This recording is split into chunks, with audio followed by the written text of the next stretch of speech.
tumechukua klabu hii ikiwa na madeni mengi sana ya historia na makubwa.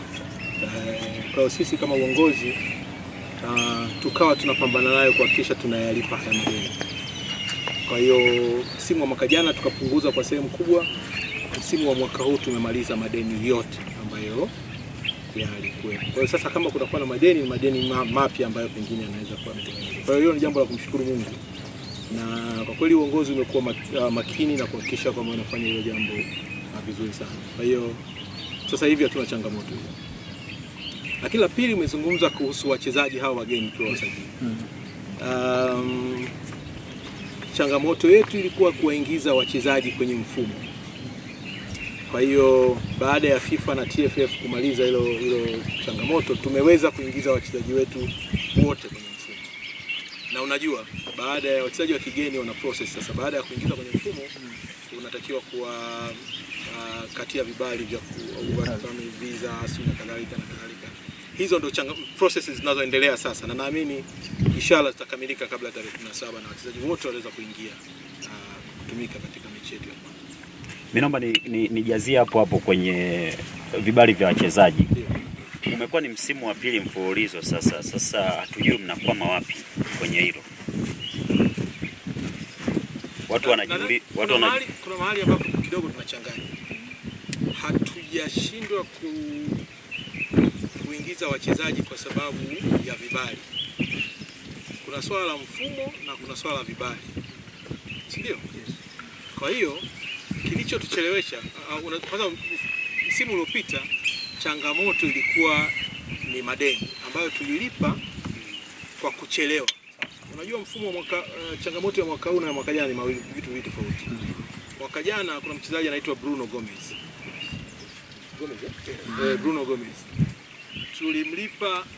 Tulimlipa siku 5 kabla ya dirisha kufungwa. Kwa mfumo wa FIFA lazima yule aliyelipwa accept kabla hujafunguliwa. Yeye akachelewa ku accept mpaka dirisha limefungwa. Hiyo ndio changamoto ambayo itusumbua msimu huu. Lakini mwaka huu tumelipa mapema na waka accept mapema, na FIFA wakasema deni hili limeshalipwa, waka uplift lile deni. Kwa hiyo ikaonekana kwamba hatuna deni popote. Ila kwenye mfumo wao bado kukawa kuna block kama vile wameendelea kutu. Kwa hiyo ni vitu tofauti ambavyo vimetokea. Sasa vibali.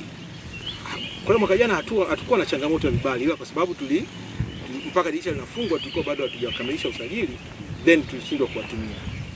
Vibali ni process ya kawaida ya timu zote. Ukishaingiza wachezaji, basi unaenda kuwalipia na kukamilisha hii. Na ni process kwa sababu lazima uende BMT, lazima uende idara kazi, alafu uende immigration. Kwa hiyo ni process ambayo inatumia siku 3, 4, 5 na kila kitu kinakamilika. Kwa hiyo ni jambo ambalo naamini ndani ya muda mfupi tutakamilika. Tumejipangaje ni kuhakikisha kwamba tunapata wachezaji wazuri. Wachezaji wenye quality ya kucheza kwenye ligi ya Tanzania na kuleta ushindani mkubwa. Ni jambo ambalo tumelifanya vizuri, na nafikiri tumetumia scouting vizuri na kutumia ushirikiano wetu na CTFC Abuja, na imetusaidia kupata vijana ambao wanaweza wakaleta ushindani mkubwa. Kwa hiyo tumejipanga vizuri, na swala la kipato ni changamoto ambayo bado ipo kwenye vilabu vingi, sio Fountain Gate peke yake. Lakini hatudhani kama Fountain Gate ina changamoto ya kipato. Na nitamani ungepata nafasi ya kuuliza wachezaji wetu. Hatuna areas ya mishahara, wachezaji wanalipwa mishahara kwao, wanapata bonus kutokana na makubaliano. Kwa hiyo nalo hatuna changamoto yoyote kwenye swala la kipato kwa makubaliano ambayo tumewekeana na wachezaji wetu.